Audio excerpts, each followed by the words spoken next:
लेकिन कुछ सवाल ऐसे हैं जिन पर उत्तर दिए जा सकते हैं, इसलिए मैं आपसे के सामने प्रश्न आपका रखूंगा।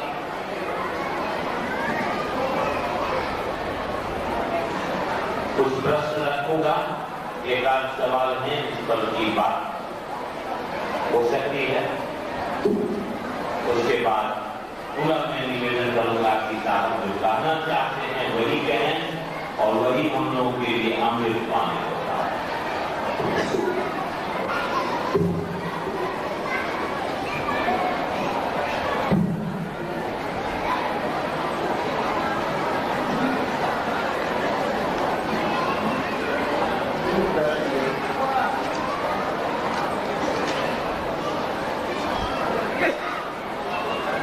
एक प्रश्न आया है, प्रकृति का नियम और ईश्वर के नियम में क्या फर्क है? कहीं ऐसा तो नहीं कि ये दोनों एक ही सीखे के दो पहलू।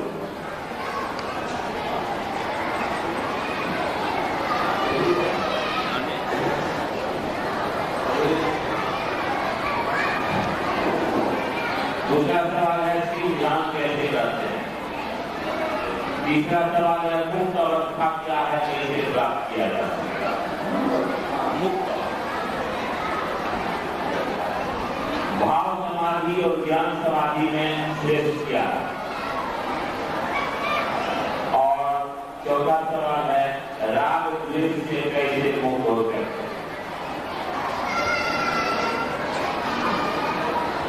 अभी आपने प्रश्न सुने, अभी देवाशीष भाई ने जो सवाल पढ़ा आपने सुना, ये कोई सवाल, ये चारों पांच सवाल शिव गुरु से संबंधित नहीं है। गुरु और शिष्य की परिधि में नहीं आते हैं।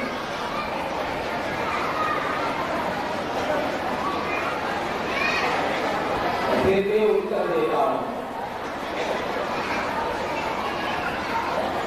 पहला सवाल था कि ईश्वर का नियम और प्रकृति का नियम क्या एक है?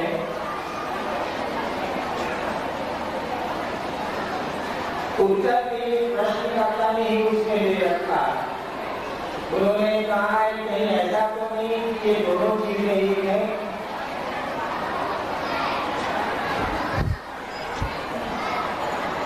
आप लोगों को शांत रहना चाहिए, चुप बैठना चाहिए, सुनना चाहिए। ये मेरा नहीं है, बाला नहीं है, यहाँ कहा नहीं कही जाएगी।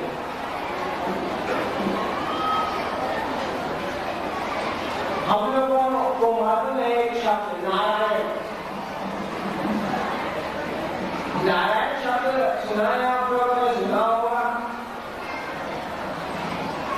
नारायण वो फिर सूर्य के हाथी और नारायण का आना और हाथी को गली को ग्रास से मुक्त कराना, इसे नारायण शब्द का अर्थ क्या? नारायण जो शब्द आप बोलते हैं,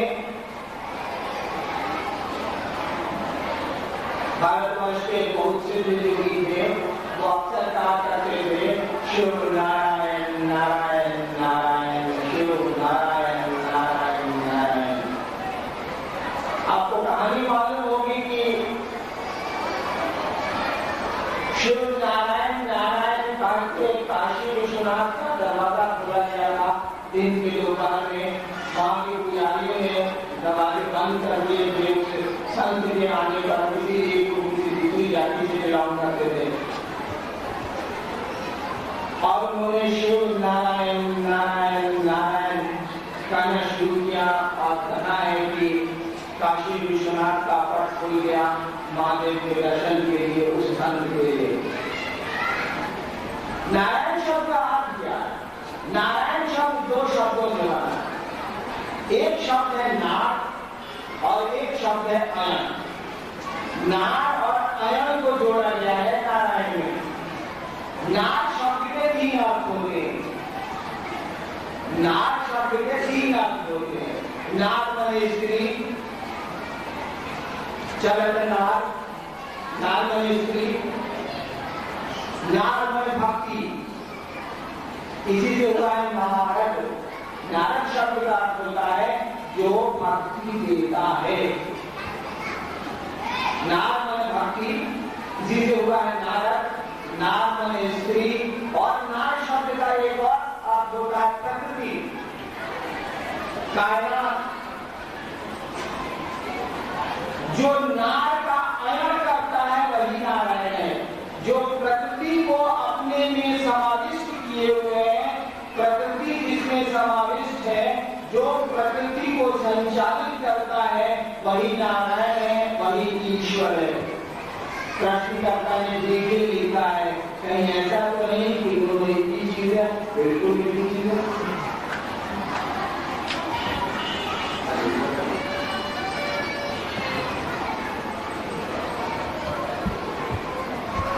क्या कर रहे हैं हमको पता नहीं। आप ध्यान कैसे कर रहे हैं हम कैसे बताएं? शिव ध्यान कैसे करते हैं? पहले ध्यान करते हैं या पूरे रहते हैं। हम लोग पहले लेके आए कि किताब पढ़ते थे बाबू जी के घर से, तो किताब रखते थे अपने क्लास का और उसके भीतर रखते थे उपकरणिया। क्या है? कहानी की किताब, चुन्नू मुन्नू, चंदा मामा, हमने उसमें रखा। चंदे बाप को बताई नहीं सकते, बाप को कहेंगे कि बच्चा कितना पढ़ता है। जब सामने ये रखे हुए हैं अंग्रेजी की किताब, आप भीतर में उनको क्या पता है कि चंदा मामा हम पढ़ रहे हैं? कैसे बताते? तो शिव ध्यान कैसे करते हैं? शिव ध्यान क्या करते हैं ये कौन बताएगा? प्रश्नकर्ता भी शायद बता सके। कैसे जान लीजिए। इस संसार में देवताओं को भी, इस संसार में ईश्वर को भी, इस संसार में कृष्ण, राम और शिव को भी, इस संसार को शिवोन्मुख करने की दिशा में चलाना पड़ता है। और वो आदमी के जैसा आचरण करते हैं जो आचरण आपको परमात्मा की ओर ले चले। शिव को ईश्वर कहा जाता है। भारतीय आध्यात्मिक धारा में जब आप उसका अध्ययन करेंगे तो पाएंगे कि हमारे यहाँ शिव के लिए ईश्वर शब्द का प्रयोग हुआ है। ईश्वर शब्द ही नहीं प्रयोग हुआ है, उपनिषदों में महेश्वर शब्द का प्रयोग हुआ है शिव के लिए, और ईश्वर के लिए शिव शब्द का प्रयोग हुआ।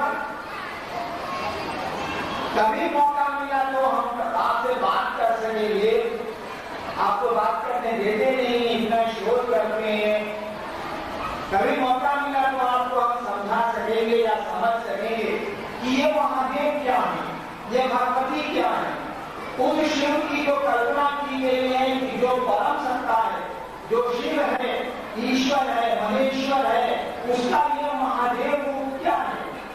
और फिर आप देखते होंगे कि शिव के तस्वीरों की पूजा का प्रचलन हमारे यहाँ नहीं है। हमारे भारतवर्ष में जहां देखिएगा तो शिव के शिवलिंग की पूजा होती है, मूर्तियों की पूजा का प्रचलन बहुत हल्का है। बिल्कुल कहीं कहीं नहीं है। जहां जाइए बैद्यनाथ, जहां जाइए केदारनाथ, जहां जाइए अमरनाथ, विश्वनाथ, सब तरह शिवलिंग है, शिव की प्रतिमाएं नहीं है। ठीक उसी तरह से भगवती की भी कहीं प्रतिमाएं नहीं है। आप चले का क्या आपको एक पिंडी मिलेगी। आप चले जाइए शक्ति के उसमें जहाँ में 2-4 सी जगह मांगी वहाँ आपको पिंडी मिलेगी। आप चले जाइए गोपालगंज जो हमारे घर के बगल में है आगे, वहाँ चले जाइए, वहाँ आपको पिंडी मिलेगी। यानी शिव की और भगवती की, शक्ति की पूजा पिंडी के रूप में भारतवर्ष में होती है। तस्वीरों के रूप में पूजा का प्रचलन नया है और बहुत ज्यादा उसको कीर्तिमान नहीं बनाती है, उसकी व्याप्ति बहुत नहीं है।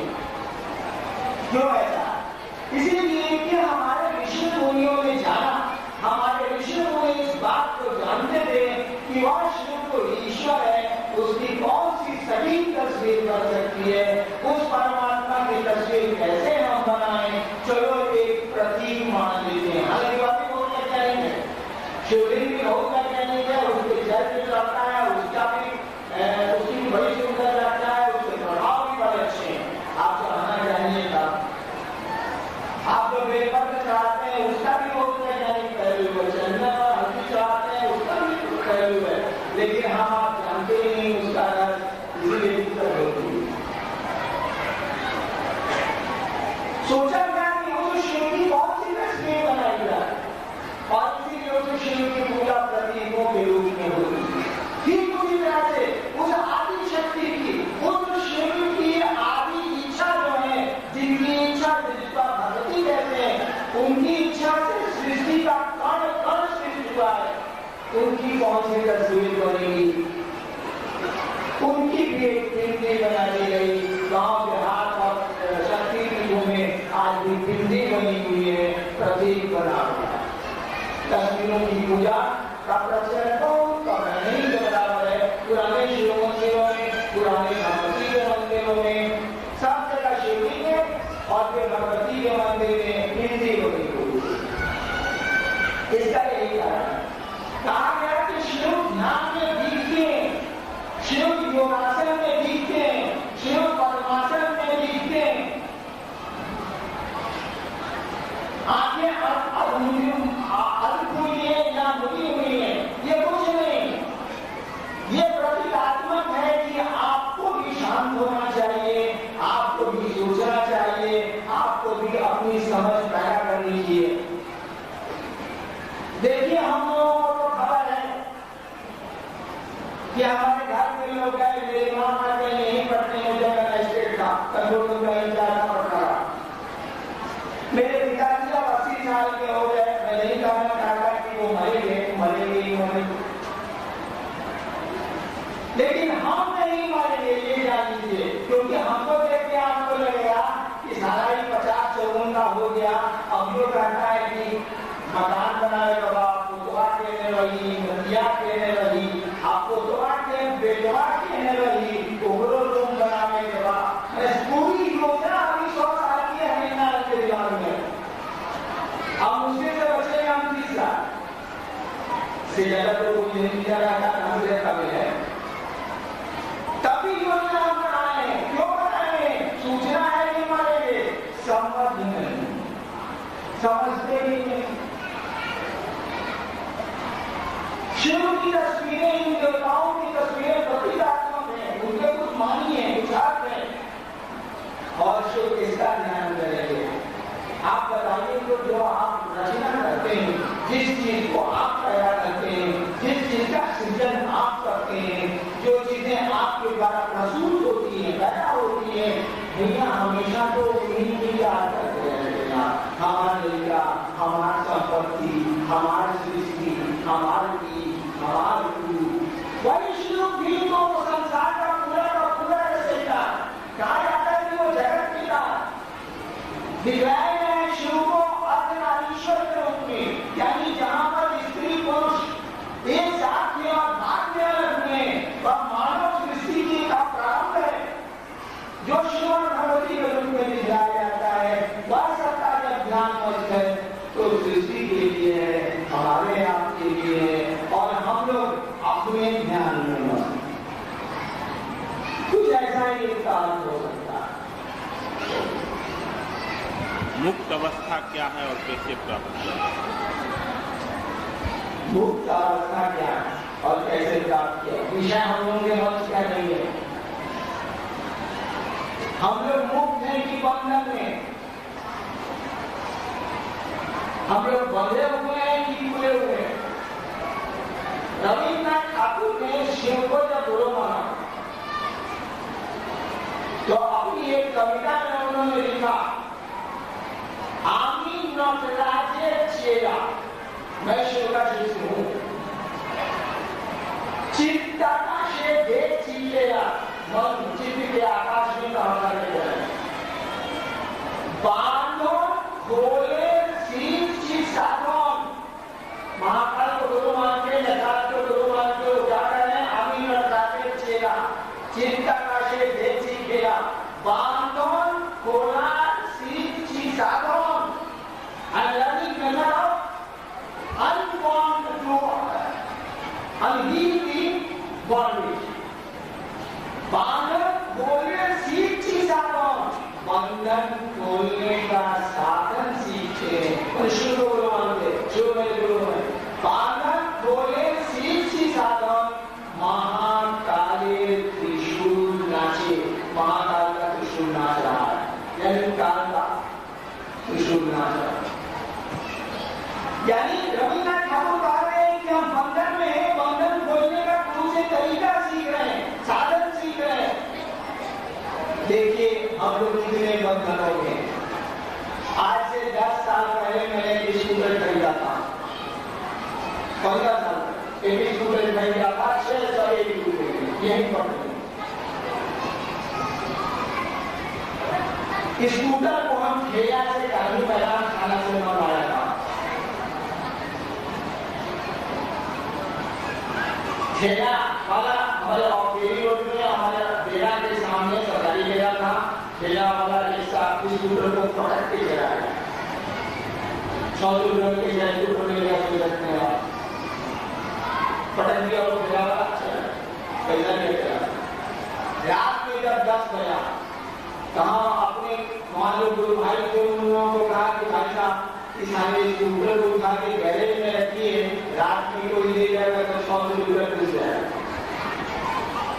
उठाइए के ले जाएगा तो उठा देगा ये कहा मैं सोचा मेरे दिमाग में आया कि स्कूटर हम अपने आराम के लिए 100 रुपये में खरीदे हैं कि इसके आराम के लिए अब हमको रहना पड़ा इसको गैरेज में उठवाओ ये करो तो वो करो अब हमने स्कूटर की गुलामी खरीद के ली थी